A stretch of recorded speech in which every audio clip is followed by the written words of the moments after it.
Bueno, muchísimas gracias por la invitación. Muchísimas gracias a todos y todas por venir, a Omar, a Juan. Estaba sentado yo al lado del hijo de Juan y los dos decíamos, ahora dice Arreola, ahora dice Arreola. Habló 5 minutos Juan Nepote y no dijo Arreola. Los que lo conocen saben que es un récord eso, ¿sí? Lo dijo, bueno, me decía Emilio el hijo, no es que comemos y nos habla de Arreola, ya no sé qué hacer, el hijo. ¿Sí? Bueno, de nuevo, muchísimas gracias por la invitación, es un honor. Y me acabo de dar cuenta de otra cosa, ¿sí? Cuando lo nombraban al doctor Cabrero, decían, nuestro primer catedrático, ¿soy catedrático? Llámenme catedrático, por favor. ¿Sí? Bien, ahora que soy catedrático, ¿sí? Les quiero hablar un poco de ciencia. Si yo hablo ahí abajo, ¿se pudre todo y empieza a acoplar? Pues estoy muy lejos. ¿Puedo? ¿Puedo intentar? Bien. Bien. Ustedes saben que yo les voy a hablar de ciencias, les voy a hablar un poco de neurociencias, pero hay un oxímoron ahí metido. Hay una cosa... ¿Vamos bien? ¿Vamos bien? Vamos bien, sí. Hay una cosa que no puede ser... La ciencia no se habla, ¿no? La ciencia se hace. No tiene sentido hablar de ciencia, no de ciencias naturales. Y vamos a hacer ciencia, porque de eso se trata, ¿no? Y vamos a hacer ciencia que tiene que ver un poco con las ideas. Y hacer ciencia equivale a hacer experimentos. Les voy a proponer hacer el primer experimento, para el cual necesito, si tienen a mano, un bolígrafo, un lápiz, si no, un dedo. Y si no tienen dedo, el dedo del vecino. Es lo mismo, ¿sí? Con ese bolígrafo, con ese lápiz o con ese dedo o dedo del vecino, les voy a pedir que hagan este experimento. ¡Charán! Esto. Así. Miren que los veo a todos. Vas a tener que dejar la cámara, lo siento. Es así. ¿Estamos todos? Sí. No, nada de teléfono. Dedo así. Ahí está. Bien. Están hermosos, se acabó la charla. No. A ver, ahora que están así hermosos, tengo una pregunta para todos ustedes. De verdad, ¿eh? ¿No se sienten mejor? Esto es maravilloso. Miren esto, mostrarles, mira para atrás, por favor, que te miren. Es extraordinario. Ahora, así, ¿no se sienten mejor? Mientan, digan sí, pues si no se acaba la charla. Sí o sí. Ahora en serio, control, experimento. ¿No se sienten mejor cuando hacen así? ¿O lo que es lo mismo? Si yo les digo que fuercen una sonrisa, de oreja a oreja, ¿no hay algo que le dice al cerebro, la estoy pasando bien? Qué loco, ¿no? De verdad, pregúntenselo. Control, experimento. Se están pasando bien, muy raro, ¿no? Voy a complicar el experimento. En lugar de sonrisa completa, les pido que hagan semisonrisa izquierda o derecha. A ver, si alguno tiene botox o cirugía le va a costar hacia un lado, pero no sé, son jóvenes, todo bien. 2 preguntas, una es fácil. ¿Alguna de las 2 semisonrisas, esta o esta, es tan buena como esta? No lo piensen, háganlo. Fácil, no. Pregunta difícil. ¿Alguna de las 2 semisonrisas es mejor que la otra? Esta contra esta. Ahora, ¿alguno por semisonrisa derecha que se sienta mejor? ¿Alguno sí? ¿Alguno por semisonrisa izquierda? Qué loco, ¿no? ¿Cómo que media sonrisa es mejor que otras media sonrisas? No puede ser. Eso es fácil de explicar. Tiene que ver con un mito del cerebro, una exageración, que es que tenemos 2 cerebros. ¿No la escucharon? Un cerebro izquierdo y uno derecho. Y uno es más racional y uno es más emotivo o algo parecido. No es tan así. Lo que sí sabemos es que cada parte del cerebro controla el semicuerpo contrario. O sea, este pedazo del cerebro controla esta semisonrisa. Este controla esta semisonrisa. Si las 2 se sienten distinto, quiere decir que algo de cierto hay en que los 2 cerebros son diferentes. La difícil es esta. Y lo vamos a complicar un poco más. Mismo lápiz, mismo bolígrafo, mismo dedo del vecino. Y ahora se lo ponen entre los labios y la nariz y apretan fuerte. Este te va a costar más. Así, tienen que hablar raro, ¿sí? Y ahora permítanme adivinar que lo están pasando espantosamente mal. ¿Verdad? De verdad, pregúntenle al cerebro, ¿cómo estás? Y no, ahora es una porquería. ¿Para qué viene esta charla? Pues no me quedo en casa, ¿verdad? ¿Cómo es esto? ¿Cómo es esto? Por forzar una sonrisa de oreja a oreja, el cerebro nos convence que estamos bien. Y por forzar una cara de que estoy enojado, porque esta cara es de que estoy enojado, el cerebro nos convence que estoy enojado. Es muy extraño eso. Es completamente antiintuitivo. ¿Por qué? Lo intuitivo sería decir, yo primero me emociono, primero estoy contento, contenta, y después sonrío. Primero me enojo, después pongo cara de enojado. Ustedes acaban de demostrar lo contrario. Primero viene el cuerpo, primero viene esto, y estos músculos de alguna manera le dicen al cerebro, che, debe estar contento, ponete contento. Y es completamente antiintuitivo, y la ciencia a veces es antiintuitiva. ¿Y para qué sirve esto de la ciencia? Básicamente sirve para esto. Charán, y ahora todos tienen que decir, ah, sí, claro, qué duda cabe, ¿verdad? Que esto es, por supuesto. Esto, como todo el mundo sabe, esto es el oráculo de Delfos. Conócete a ti mismo. ¿Por qué cuernos hacemos lo que hacemos? ¿Por qué nos pasa lo que nos pasa? ¿Por qué estamos contentos? ¿Por qué estamos tristes? ¿Por qué tomamos decisiones? Eso es la ciencia. Entender por qué hacemos lo que hacemos. Y una definición de ciencia que a mí me gusta mucho es pensar la ciencia como esto. La ciencia que te pasa. La ciencia que te pasa cuando no te das cuenta. Por ejemplo, cuando sonríes o cuando pones cara de enojado. Te pasa ciencia. Y la dejamos pasar, ¿verdad? No, eso no es para mí, no, la dejo pasar. La propuesta es no la dejemos pasar. Porque es muy enriquecedor entender eso que sucede cuando te pasa ciencia. Esta frase, en realidad, la ciencia es eso que nos pasa mientras estamos ocupados haciendo otros planes, no es mía. Ya se dieron cuenta, ¿no? Que es un plagio. ¿A quién se la robé? Efectivamente, no es de Arreola, les aseguro, no es de Arreola. Es de este extraordinario científico, ¿sí?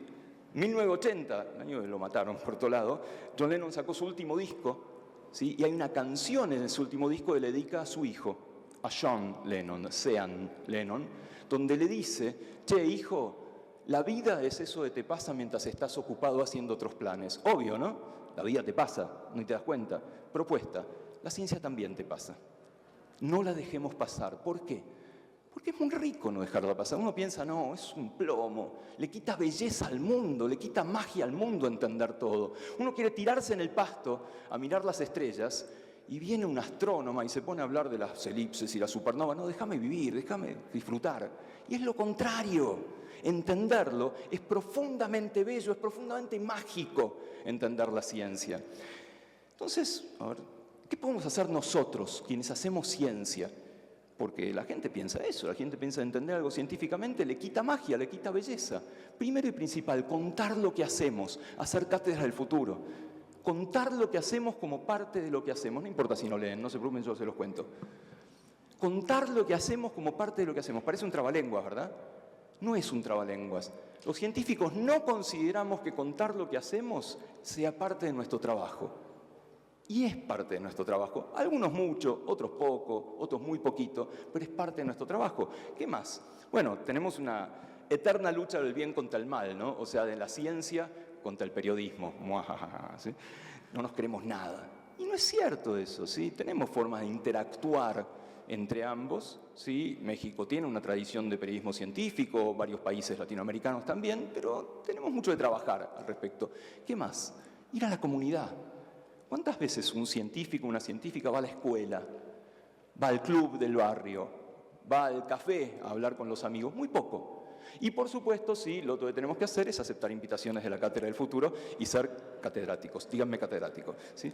Dicho todo esto, sí, lo otro que podemos hacer los científicos es contar una forma de mirar el mundo. Hay una forma de tener ideas científicas que lo aprendemos en la facultad, en los laboratorios, en los viajes de nuestros maestros, de nuestras maestras. ¿Y qué quiere decir? ¿De qué hablamos cuando hablamos de ideas? Hablamos de lo que hay acá adentro, ¿verdad? ¿Y saben qué hay acá adentro? Acá hay números. Y números absolutamente inconmensurables, números que no se pueden creer, números que dan tortícolis de pensarlos. 100.000 millones de neuronas. 100.000 millones de algo, de lo que fuera. ¿Se puede pensar? No, no se puede pensar. Te da cosa, te mareás si pensás en 100.000 millones de cosas. Ni siquiera sabemos cuántas, ¿sí? El último grito de la numerología neuronal dice que hay 86.000 millones de neuronas. Ya tienen tema de conversación para la cena, ¿viste, viejo? Había 86.000 millones, ¿viste? Pero no solo eso. Resulta que esos 100.000 millones de neuronas charlan entre sí, platican entre sí todo el tiempo. Y en promedio, cada neurona charla con otras 1.000. O sea, 100.000 millones le agregamos 3 ceros. Emilio, ¿cuánto es 100.000 millones con 3 ceros? Mucho, mucho, decí mucho. Muchísimo. Y no solo eso. Resulta que esos tremendísimos millones y billones y trillones de charlas cambian todo el tiempo por estar hablando con ustedes. Las conexiones, las charlas de las neuronas que yo tengo adentro cambian y las de ustedes también. Hay gente que dice que nunca lo vamos a entender al cerebro, que es tan complejo, es el objeto más complejo del universo que conocemos. No lo vamos a entender. Dicen, necesitas nuevas leyes de la naturaleza. No, no necesitas nada. Falta un montón para entenderlo, pero obvio lo vamos a entender. Igual lo que a mí me sorprende es que estos números increíbles, que insisto, dan tortícolis de pensarlos, estén metidos finalmente en esta porquería. Que eso seamos nosotros, esa cosa fea, eso soy yo. No sé en México, pero en Argentina no hay más eso en el supermercado. Las abuelas no hacen más ravioles, no hacen más canelones. ¿Qué pasó? Le perdimos el respeto a esto. Yo soy eso, esa cosa fea, arrugada, pequeña, liviana. ¿Cuánto pesa el cerebro humano? ¿Cuánto pesa el cerebro humano adulto en promedio? Escucho ofertas. 3 kilos. ¿Alguien da más? ¿Alguien da menos? 5 kilos. Vamos que vendo, vamos que vendo. 5 a la 1, 7 kilos. Están siendo un poco alto. 2 kilos. 700 gramos. No está nada mal lo que están diciendo, están en el orden. De hecho, si todos votáramos e hiciéramos el promedio, seguramente se acercaría al número que en promedio el cerebro humano adulto pesa 1,3 kg, 1,350 kg. ¿Viste? Ahora están todos, ¿viste? Claro, ahora todos lo saben, ¿no? ¿Ustedes sienten 1,3 kg en la cabeza? ¿Andan así? Buenas. No, hoy está muy pesado, ¿viste? No sé qué pasó. No sienten 1,5 kg en la cabeza. ¿Por qué? ¿Por qué llevan una pesa de 1,5 kg todo el tiempo y no se dan cuenta? ¿Alguna hipótesis? ¿Alguna idea? ¿Se entiende? Es una paradoja, ¿no? Llevas una pesa de 1,5 kg acá arriba y no te das cuenta. ¿Por qué? Les pregunto, ¿por qué? ¿Por qué no te das cuenta? Acá hay una señora que está haciendo así, que lo está sosteniendo el cuello. No lo sostiene el cuello. No está apoyado, estos músculos se llaman músculos maceteros. No está apoyado sobre los músculos maceteros, tampoco está apoyado en la columna vertebral, tampoco está apoyado en la médula espinal. Así que no parece ser tanto una cuestión de apoyo. ¿Qué será? ¿Por qué no sentimos ese peso? Vale la pena preguntárselo, ¿no? Ahora, ¿en qué estará el cerebro? ¿Estará en aire como un globo? ¿Está flotando por ahí? No, ¿en qué está? En agua. Agua con sal. Se llama líquido cefalorraquídeo, es agua con sal. Y acá los y las quiero ver. ¿Qué sucede en todo cuerpo sumergido en un líquido? ¿Chan? ¿Cómo flota? ¿Cómo flota? ¿Qué estudió para hoy? No flota.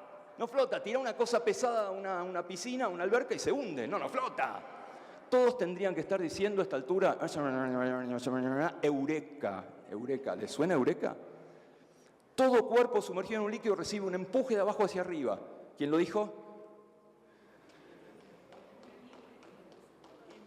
¿Quién lo dijo? A ver los del fondo, sí, los que se sientan atrás, sí, los que siempre se sientan atrás. Arquímedes, principio de Arquímedes.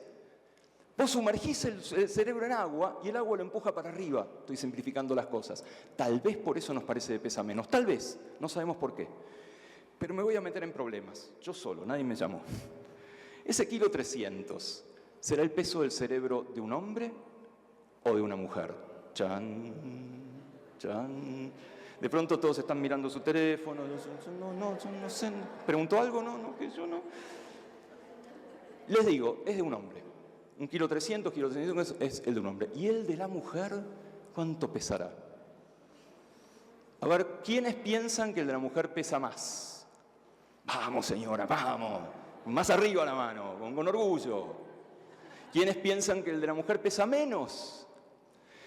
Tú duermes en el living hoy, en el balcón. Esto se va a saber. Es una pregunta científica, ¿por qué no? ¿Por qué no preguntarse esas cosas? Y se la preguntó un señor hace 150, un poco menos, 120 años. Un señor llamado Paul Broca. Pesó decenas, si no cientos de cerebros de hombres y de mujeres. Y llegó a la conclusión, Paul Broca, de que el cerebro de la mujer es unos 200 gramos, un poco de suspenso, ¿no? Más liviano que el del hombre. Obvio, no me peguen, es irónico, pero no saben que no es irónico, es histórico. Estaban felices. 200 gramos es un montón. 200 gramos de diferencia en algo que pesa 1,3 kg es un montón. Es un 20%, 18%, no sé cuánto es. Muchísimo. ¿Por qué estaban felices? Porque eso justifica cualquier estupidez. Claro, El hombre tiene un cerebro 200 gramos más pesado, es más inteligente, jerárquico, superior, es obvio, qué duda cabe, ¿verdad? Hasta que vino alguien y dijo, un momentito, ¿cuánto pesa una mujer? ¿Cuánto pesa el cuerpo de una mujer en promedio con respecto a cuánto pesa en promedio el peso de un hombre? Menos. Las mujeres en promedio son más livianas que los hombres. Y lo que nos importa acá no es el peso del cerebro, es el peso del cerebro en relación al peso del cuerpo, ¿se entiende? Y cuando se hicieron las cuentas, no se volvió a hablar del tema nunca más. Así que se imaginan, ¿sí? En el cerebro el tamaño no importa, importa lo que hagamos con el cerebro. Y hacemos cosas increíbles, por ejemplo esto. Fíjense, esta señora está cuadriplégica, no se puede mover, y aprende a activar el cerebro de cierta manera que mueve un brazo robótico con la actividad del cerebro. Muy loco eso. O sea, vos hacés que se active en parte del cerebro por pensar de cierta manera y activás un brazo. Muy extraño lo que puede hacer ese kilo y poco de materia. No sabemos cómo hace estas cosas. Lo que sí sabemos es que lo hace y es increíble que lo haga. Y entonces le podemos hacer un montón de preguntas. Y antes de contarles mis preguntas del cerebro, quiero saber las de ustedes. ¿Qué le preguntarían ustedes al cerebro o a la neurociencia? ¿Qué les gustaría saber? ¿Qué les gustaría que se sepa sobre el cerebro? ¿Qué les parece que se está investigando y les parece, che, esto hay que investigarlo, está bueno? ¿Qué le preguntamos al cerebro? ¿Qué les parece? Escucho ofertas nuevamente. Dime, habla fuerte, así te escucho.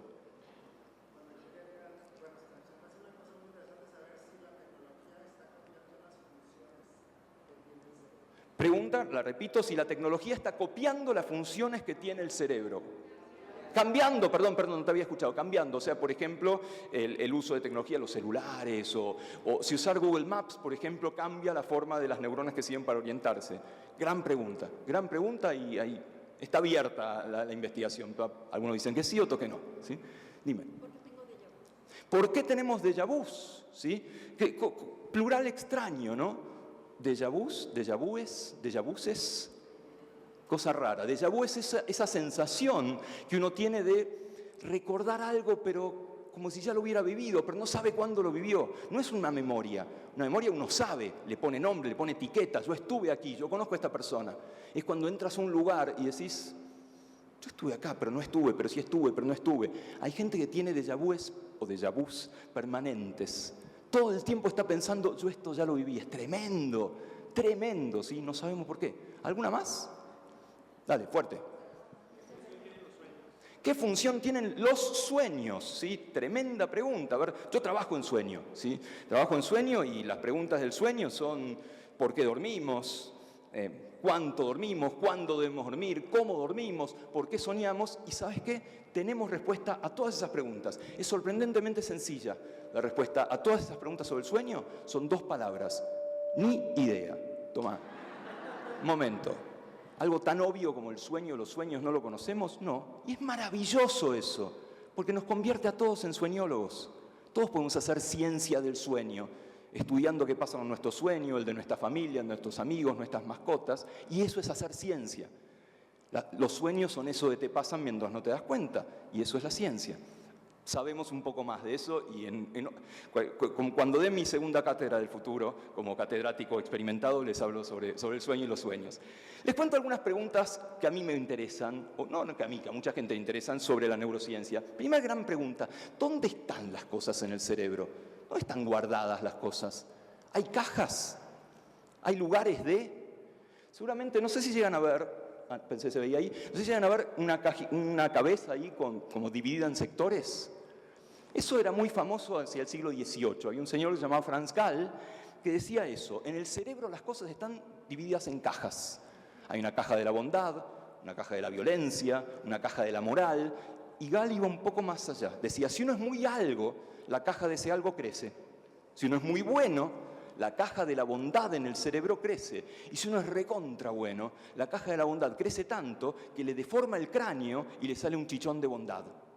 Y el tipo vivía de eso, vivía palpando cráneos, a ver si había chichón de violencia o lo que fuera.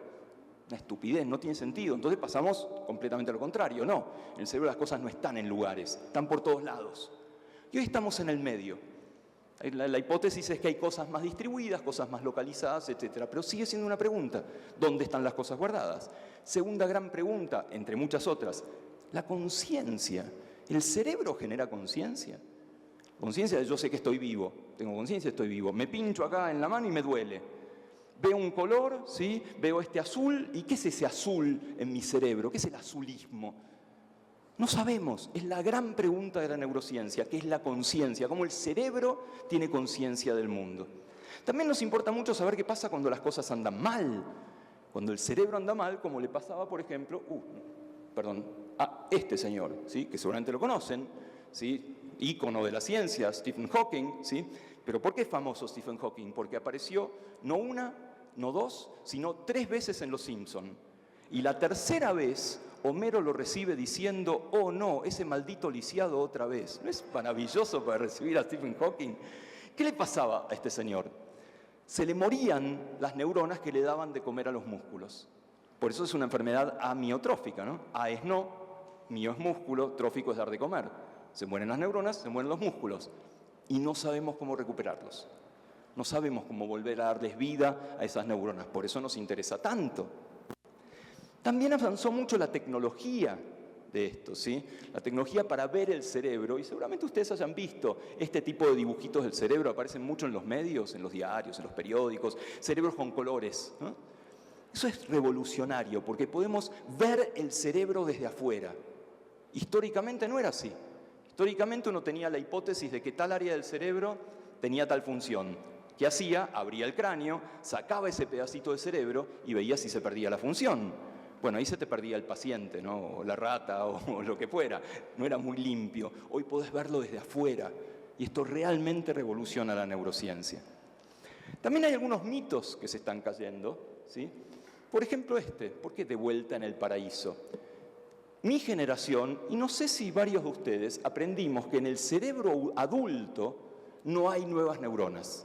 No se generan nuevas neuronas. Si perdés una neurona, fuiste, ya está, ¿sí? Hoy sabemos que no es así.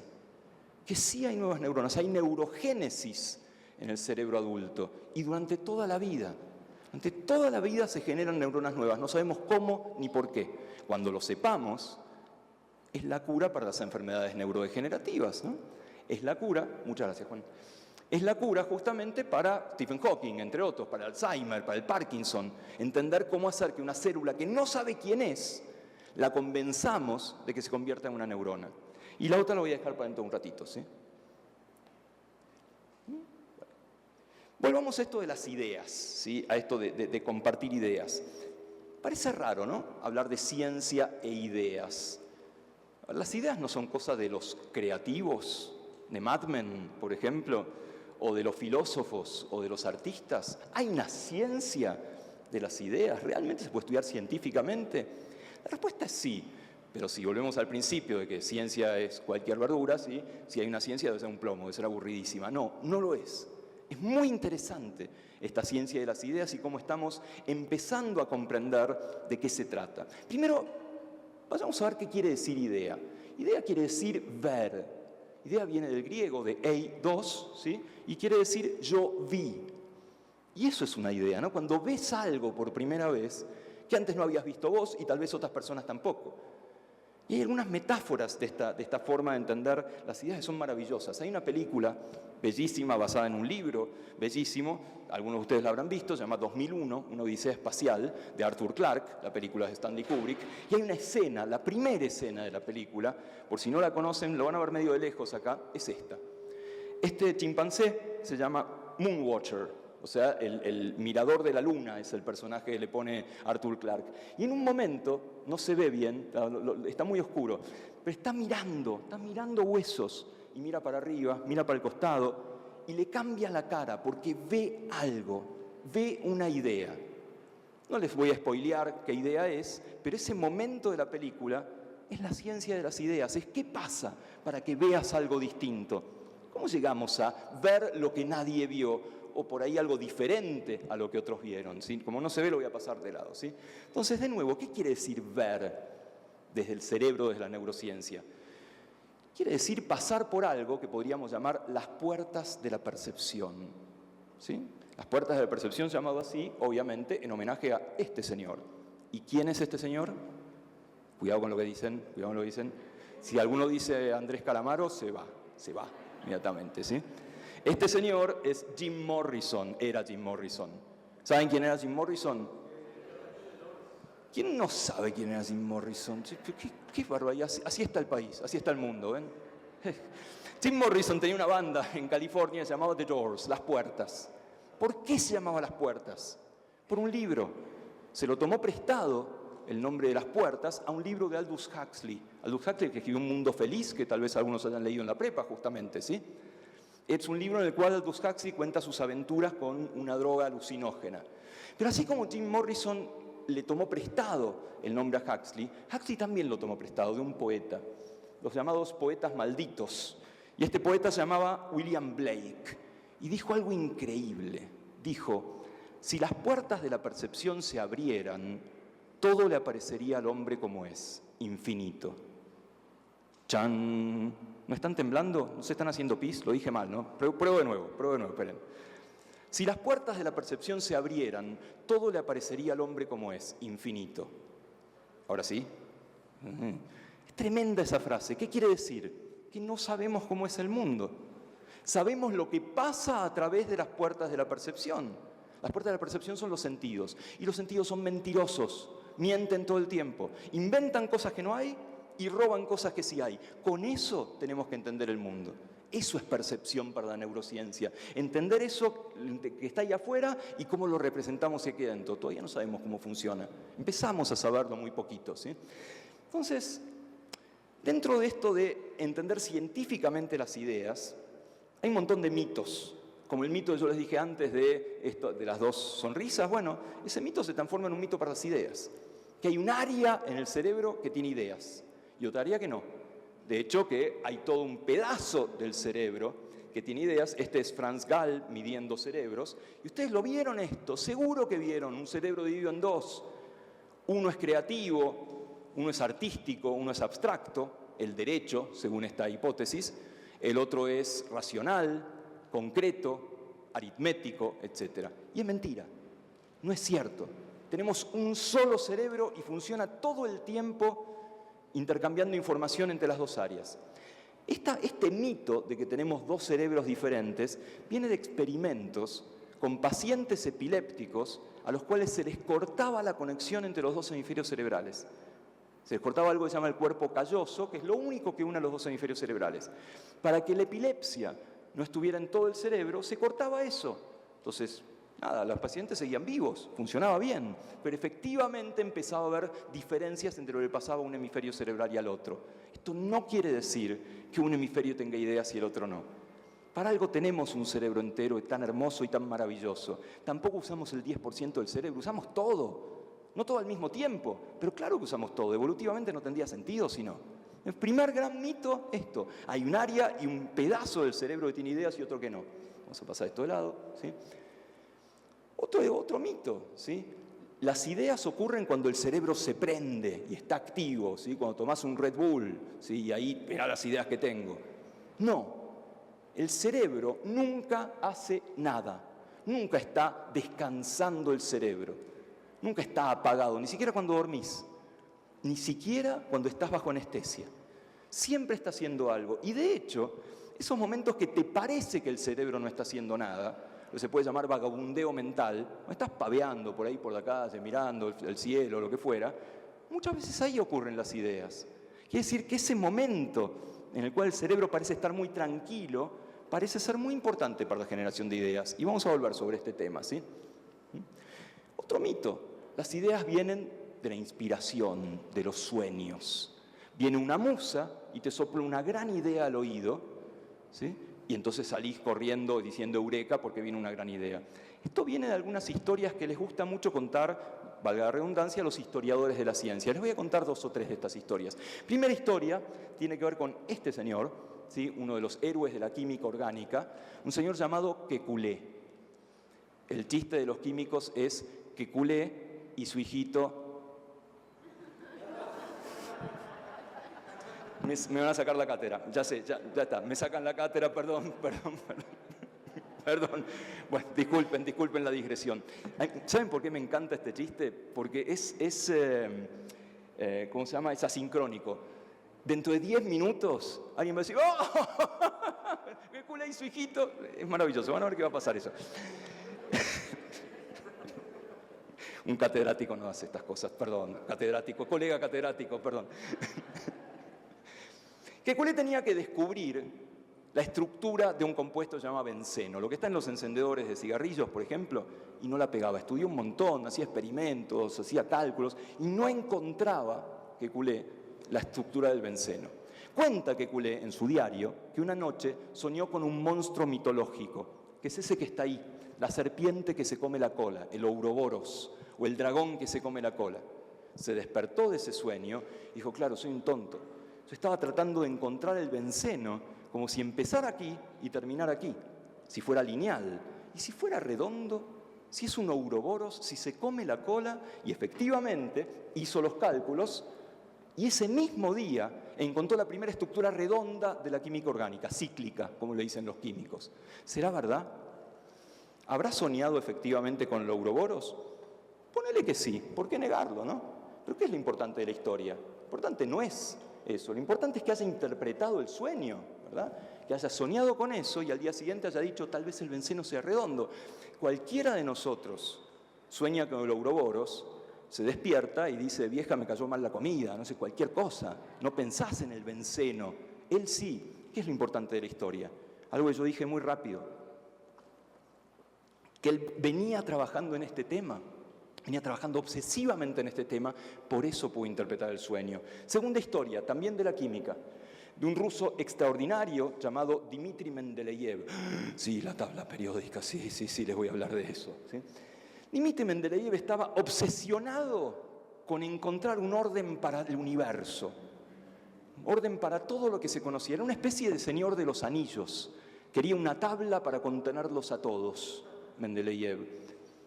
Tenía, de hecho, cartas con los elementos y hacía solitarios y los ordenaba así, así, y no la pegaba, no andaba bien.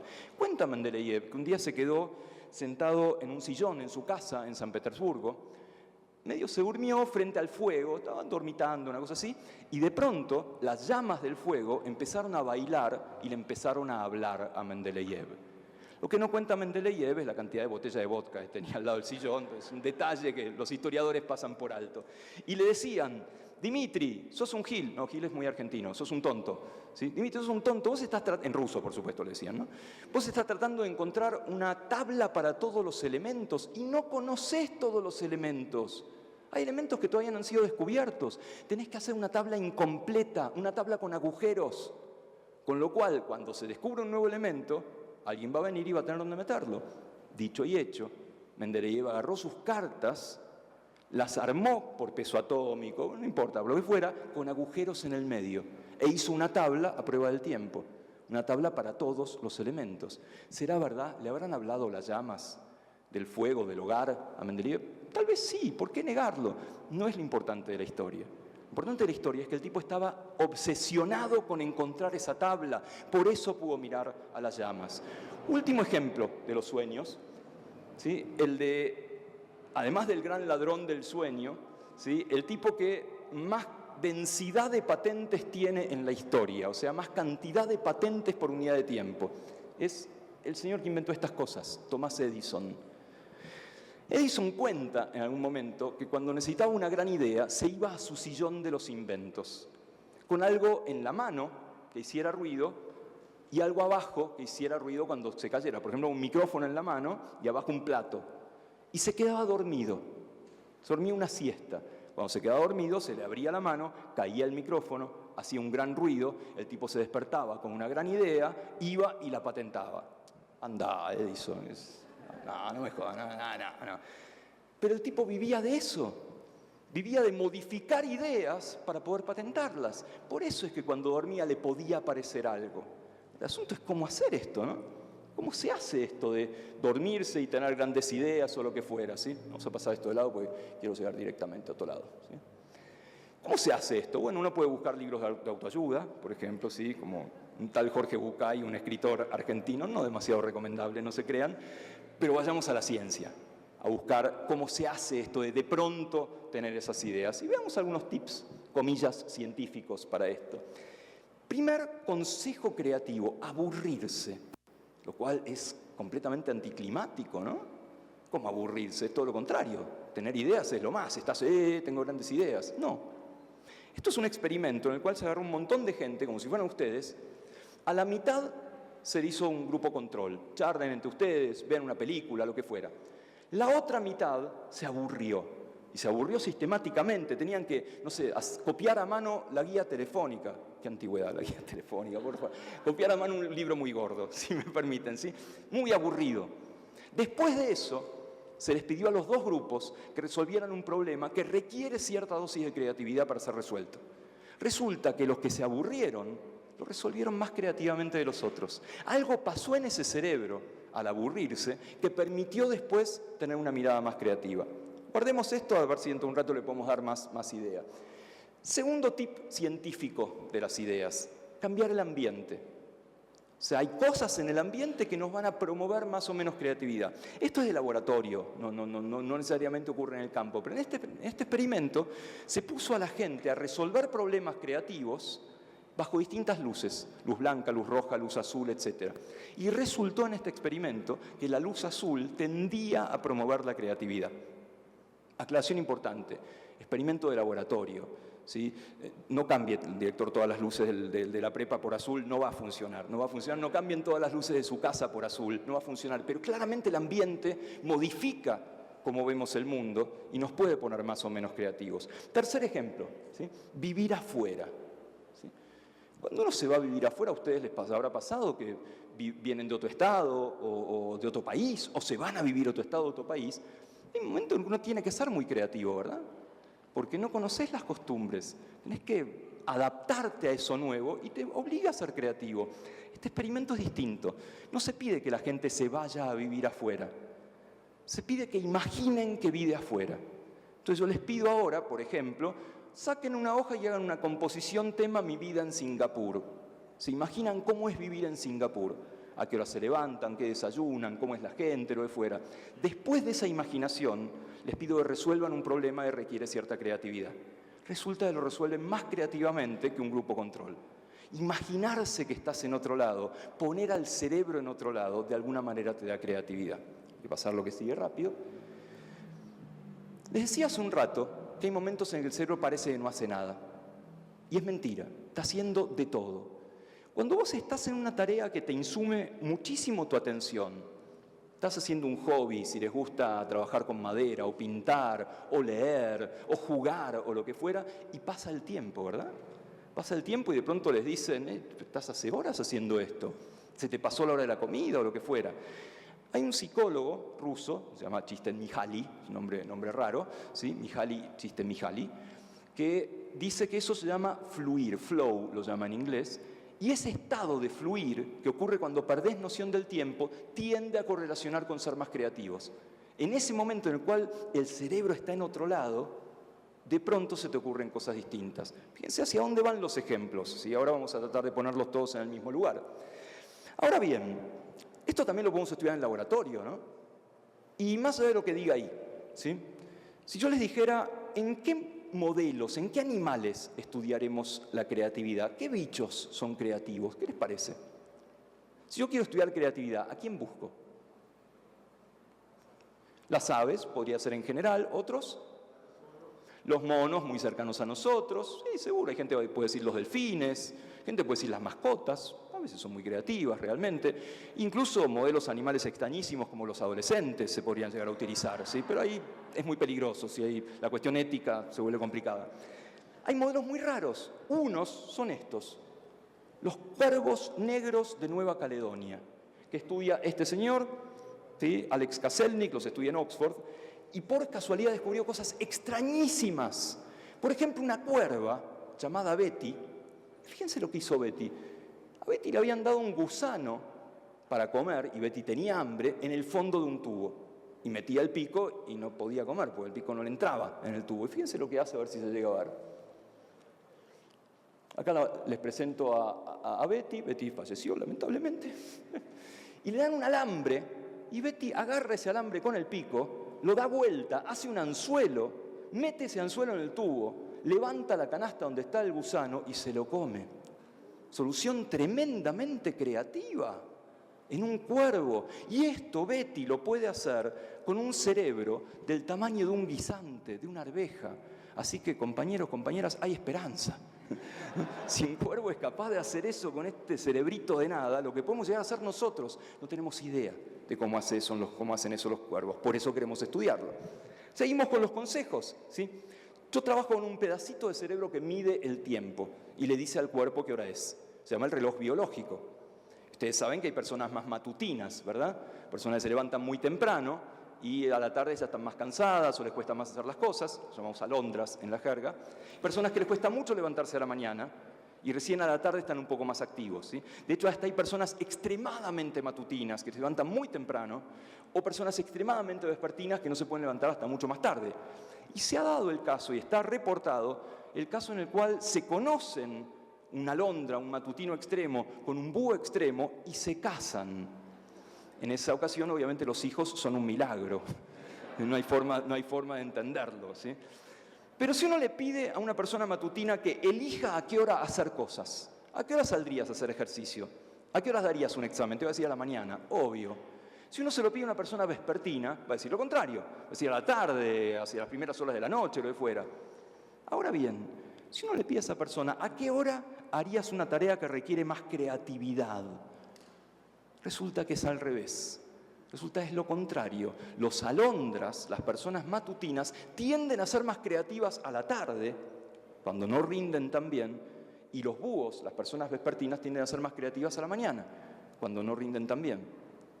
A ver, ¿qué tienen en común todas estas cosas? Aburrirse, pensar en viajar afuera, ir en contra del reloj y así sucesivamente. Es poner al cerebro en otro lado, poner al cerebro en otra modalidad y tal vez en ese caso aparezcan ideas nuevas. Y a ver, si vamos a poner el cerebro en otra modalidad, vayamos con todo, ¿sí? Básicamente podemos estar en pedo o dormidos, obvio, ¿sí?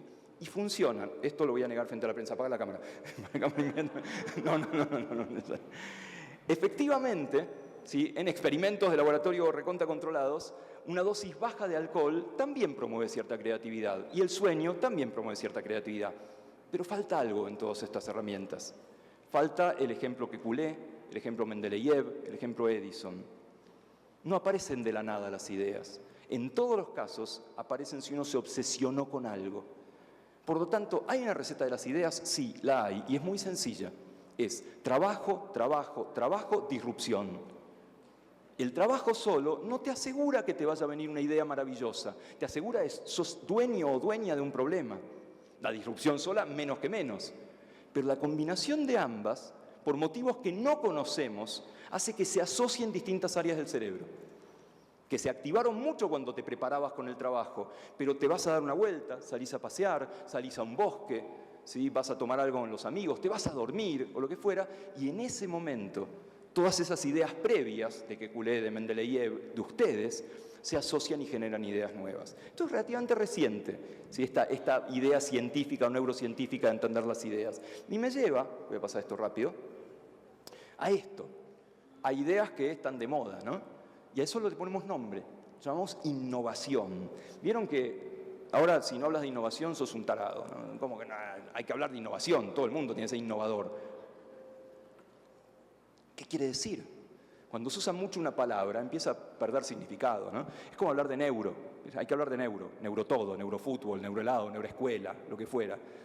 Pierde su significado. ¿Qué es esto de innovar? Vamos a lo sencillo. En innovar obviamente está la palabra nuevo, innovar, ¿sí? O sea, es mirar el mundo distinto, mirar el mundo con otros ojos. A efectos de esta charla, les propongo que no sean cualquier ojo, que sean ojos científicos aquellos con los cuales miren el mundo. Pero hay otra definición de innovación que a mí me fascina realmente y vamos a entrar en detalle casi como último tema de lo que les quería contar hoy. La idea de innovación, como que tenés dos mundos que están dispersos, no están juntos, los metés en el mismo lugar y ahí aparece una idea nueva. No creaste algo completamente nuevo, combinaste las cosas de cierta manera nueva. Ejemplos de esta innovación, si quieren, sumativa o sumatoria. Primer ejemplo. Perdón, esos eran los dos mundos, ¿sí? me los comí. Primer ejemplo, ¿hace cuánto inventamos esto? ¿Hace cuánto les parece que la humanidad inventó lo que hoy llamaríamos rueda? ¿Qué les parece? ¿Hace cuánto tiempo? Más o menos. Les doy una pista. Respuesta técnicamente correcta, hace muchísimo tiempo, ¿sí? Vamos a afinar un poco la puntería. ¿Cuánto? Poco más, no está mal, pero un poco más. No tanto, no había humanos. Pará. Inventaron los humanos. Hay evidencias de ruedas de hace 8 o 9 mil años. Hay evidencias de hace 8 o 9 mil años. Ponele 10.000. Pongamos que hace 10.000 años inventamos la rueda. ¿Sí? Simplemente para poner un parámetro. Ok, hace 10.000 años inventamos la rueda. ¿Hace cuánto inventamos esto? Lo que hoy llamaríamos una maleta. ¿De cuándo serán las primeras maletas? ¿Qué les parece? Un poco más, ¿sí? La maleta es un invento medieval, es un invento de la Edad Media. Seguramente te echaba la condesa del palacio, tenías que meter tus cosas rápido y salir corriendo. O sea, había que tener un baúl, algo. Ponele del año 1000, para redondear, de nuevo, no sé si es del año 1000, no importa, ¿sí? Pero redondeemos en el año 1000, ¿ok? O sea, hace 10.000 años tenemos ruedas, hace más o menos 1000 años tenemos maletas, ¿de acuerdo? ¿Y esto? ¿Hace cuánto inventamos la maleta con ruedas? ¿De cuándo será la primer patente de una maleta con ruedas? ¿Qué les parece? ¿Hace cuánto tiempo tenemos maletas con rueditas? Exactamente, están diciendo un número muy razonable. Hace 50 años, la primera patente es de 1970, 54 años. Momentito. O sea, hace 10.000 años que tenemos ruedas. De esos 10.000 años convivieron las ruedas por aquí y las maletas por aquí durante 1000 años. Y a ningún gil, a ningún tonto se le ocurrió juntarlas. Eso es innovación. Meter en el mismo lugar cosas que no estaban en el mismo lugar. Más ejemplos de esta innovación sumativa. Imagínense que van al cine y van con su hijita, con su sobrinito, lo de fuera, que obviamente se pide una gaseosa así de grande, como corresponde, ¿verdad? Es lo que hay que hacer en el cine, ¿sí? ¿Qué pasa en la mitad de la película? Tiene que ir a hacer pis, tiene que ir al baño y te perdés lo mejor de la película, porque tiene que acompañarlo, ¿eh? Te perdés el momento en el cual Kung Fu Panda descubre que el ingrediente secreto de la sopa de papá es nada. Se las spoileé completamente, les cagué Kung Fu Panda. Bueno, habiendo hecho esto, ¿te perdés eso? No, porque vas a un cine innovador, en cuyos baños continúa la película. Metiste en el mismo lugar cosas que nadie se había ocurrido meter en el mismo lugar. Y ahora termina la película, agarrás a tu sobrinita, te pones la mochila, ¿sí? Te la cargas, salís y se larga a llover y te empapás, te mojás por todos lados. ¿Te mojás? No. ¿Por qué? Porque tenés la mochicapucha, mochila con capucha incorporada. Es una innovación, no inventaste ni la mochila ni la capucha, las metiste en el mismo lugar. O bien, a mí me gustan mucho, supongo que en México son las mismas, las papas fritas esas que vienen en un cilindro, tipo las Pringles y esto, ¿sí? ¿No odian cuando se están por acabar, que uno tiene que meter la mano hasta el fondo, se enchasta, se rompe todo? ¿Por qué? Pues no conocen una gran innovación, coreana en este caso, que son las Pringles con piso levantable. Metiste en el mismo lugar papas fritas y un ascensor, un elevador. Y a nadie se le ocurrió meter eso. O bien, te levantás por la mañana, ¿sí? Vas a hacerte el desayuno, te quieres hacer una tostada, lo de fuera, y estás medio dormida, se te quema el cuchillo, eso. ¿Por qué? Pues no conocen otra gran innovación, que es el cuchillo tostador, que va tostando el pan a medida que lo va cortando. A ver, nadie va a llegar a Marte con esto, nadie va a ganar el premio Nobel, pero se entiende esta idea de innovación. ¿Y saben cuál es lo maravilloso de esta idea de innovación? Que todos y todas lo hacemos todo el tiempo. Todo el tiempo estamos juntando cosas aparentemente dispersas. Y estamos innovando, estamos teniendo ideas. Muy posiblemente, después de días y días de haber cortado el pan o que se nos tueste mal o lo que fuera, dijimos, ¿por qué no juntamos las cosas? Y nos pasa a todos. Básicamente, ¿por qué nos pasa a todos? Porque nadie está predestinado a nada. Este es un gran mensaje de la biología. Es un mensaje realmente extraordinario de la biología que durante mucho tiempo fue muy determinista, ¿no? Que la gente nace esto o nace lo otro. Hoy no creemos más eso. Somos dos cosas. Somos lo que traemos de fábrica, lo que heredamos de papá y mamá, y eso está más o menos fijo, ¿sí? Tu color de ojos, tu altura, lo de fuera. Hasta se puede analizar el genoma la gente. Yo me analicé el genoma y dio que soy 3% neandertal. Me van a sacar la cátedra, ya lo sé, sí, ya lo sabía. Peor aún, dio que tengo cierta propensión genética al cabello largo y rizado. Bueno, pero eso no es todo lo que uno hereda de papá y mamá. También está lo que uno hace con lo que hereda de papá y mamá, lo que podemos llamar cultura o ambiente, y eso no tiene techo. Nadie nace nada. Nacemos con propensiones a algo y finalmente esas propensiones terminan de armarse cuando vivimos con nuestra familia, nuestros amigos, lo que comemos y hacemos ejercicio. Una vez le preguntaron a una escritora, una cuentista extraordinaria, se llama Eve Ward, Eve, dígame, ¿y se nace escritor? Y la respuesta de Eve fue, no, se nace bebé. Claro que sí, se nace bebé y sobre eso tendremos mecánicos, escritoras, odontólogos, físicas. Y ese es un gran mensaje de la biología. Nadie está predestinado a ser un genio o una genia. O si lo está, es una propensión en todo caso. Hay un componente genético, pero es menor. Nadie está predestinado a tener ideas maravillosas, por el contrario, otros no. Es más, tampoco hay ventanas. El mito de las ventanas, que si uno no aprende un idioma cuando es muy pequeño, después no lo aprende más, o si no aprende música, no es cierto. Le va a costar más, sí, pero puede hacerlo. Porque lo que hacemos con lo que traemos de fábrica es extraordinario. Y ese mensaje de la biología es el último que les quiero dejar. Falta un montón de la charla, pero estamos cansados. Mira, está bostezando. ¿Ves que estamos cansados? ¿Sí? Quiero dejarles este mensaje. Somos dos cosas. Somos lo que traemos de fábrica, y eso es lo que hay. No hay mucho con qué hacer. Y somos lo que hacemos con lo que traemos de fábrica, que no tiene techo. El mundo de la ciencia y de las ideas también tiene las dos cosas. Un poquitito nomás de lo que traemos de fábrica y mucho de lo que hacemos. Nadie nace nada, todos podemos ser extraordinarios ideólogos, extraordinarios creativos y creativas. Yo hice una trampa en esta charla, les hablé un montón de cosas. Empecé hablando de algunas características del cerebro, después hicimos algunas preguntas del cerebro, después hablamos un poquitito de innovación, de creatividad, de tips de la creatividad.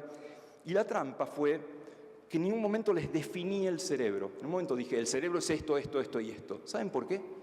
Porque no puedo. Es tan complejo el cerebro, 100.000 millones de neuronas y todo, ya sabemos que es imposible definirlo. No me alcanzan las palabras, no me alcanzan los números.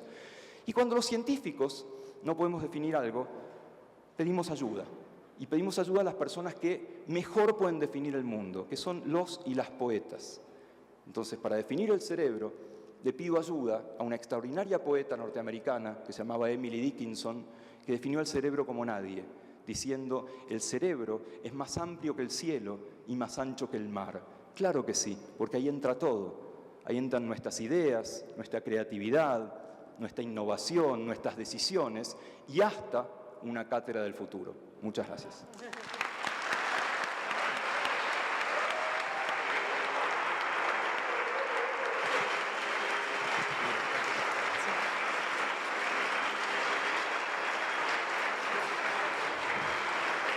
Invitamos al estrado al doctor Carlos Fregoso Guenís, director de la Preparatoria de Jalisco, y al maestro Omar Avilés, para entregar un reconocimiento a nuestro catedrático.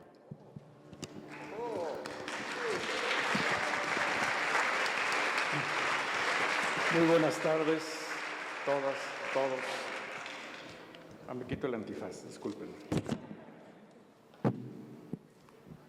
Catedrático, Diego Golombek. Muchas felicidades, extraordinaria charla.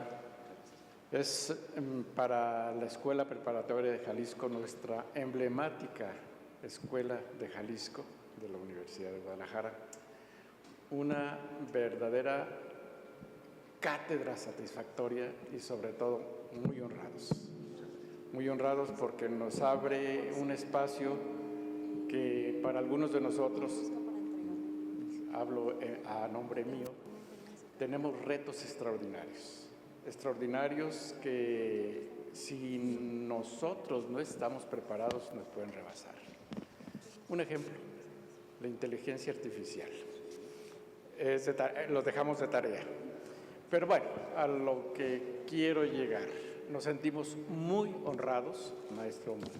Muchísimas gracias por haber señalado a nuestra emblemática Escuela Preparatoria de Jalisco como un recinto que ni más ni menos engalanado por un catedrático de la Cátedra del Futuro.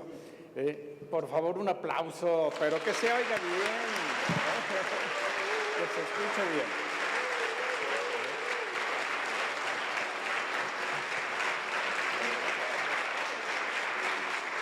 Como decimos coloquialmente en México,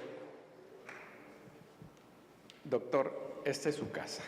Esta es su casa. Bienvenido y siempre estará con nosotros y ojalá y pueda visitarnos muchas veces. Muchas felicidades a los organizadores, desde luego, que nuestro agradecimiento y reconocimiento, Omar, insisto, reitero, que se haya señalado a nuestra Escuela Preparatoria de Jalisco como un recinto de esta magnitud.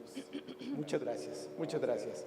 Y entregamos al maestro, al doctor, a nuestro catedrático, desde luego, un reconocimiento por esta visita. Muchas gracias, muchas felicidades. No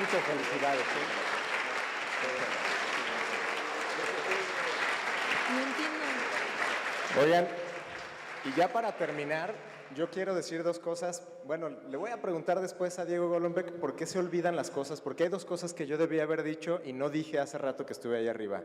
Primero, esta cátedra la estamos presentando a ustedes en el marco de algo más grande y mucho más importante, que es el 6º aniversario de la librería Carlos Fuentes, de la librería de la Universidad de Guadalajara. Y pues yo quiero invitarles a que conozcan la librería, a que vayan a la librería, a que disfruten de este gran espacio de nuestra universidad y además a que aprovechen todas las actividades que está ofreciendo la librería Carlos Fuentes en este aniversario. Y muchas gracias a su directora, Verónica Mendoza, y a todo el gran equipo de la librería Carlos Fuentes por hacer posible esta Cátedra del Futuro. Muchísimas felicidades. Esa fue una. La otra cosa que se me olvidó decir, pero aprovecho ahora para decirla, es que, ¿qué creen? Les tenemos una sorpresa. Diego Golombek va a firmar libros, porque sabemos que muchas y muchos de ustedes pues tienen aquí sus libros. A ver quién trae su libro para que nos los muestre. Ahí están. Unos cuantos. Hay una pequeña comisión que te vamos a cobrar, Diego, ni modo. No es cierto, pero sí, Diego va a firmar libros en unos momentos aquí en las afueras de este recinto, para que quien lo desee pueda firmar, pueda acudir a la firma de sus libros. Y también decirles que tenemos otra sorpresa, porque, ¿qué creen? Hay algunos libros por aquí disponibles para obsequiarles a ustedes. Yo les invito a que revisen si acaso debajo de su asiento no habrá algún regalito que ustedes puedan disfrutar. Abajo o del lado, hacia un ladito, del lado derecho. Aquí está. Por ahí ya salió uno. Bueno, todos quienes, ahí está. Es un papelito color verde que ustedes van a encontrar que equivale a, pues es un vale por el nuevo libro de Diego Golombek, a quien le agradecemos muchísimo por haber estado en la Cátedra del Futuro. Quienes tengan su vale por el libro, por favor, acudan con nosotros en el stand. Ahí nuestros compañeros que están levantando la mano tienen los libros para entregárselos. Muchas felicidades y acudan por la firma de Diego Golombek. Muchas gracias, Diego. Esta es tu casa y ya le dejo la palabra aquí al doctor Carlos Fregoso. Sobre todo, quiero agradecer profundamente y nos sentimos muy honrados con la presencia de tantos compañeros universitarios de diferentes dependencias. A los maestros, a los directivos que nos acompañan hoy, muchísimas gracias. Muchas gracias y bienvenidos. Catedrático, nuevamente, muchas gracias. Felicidades. Muchas felicidades.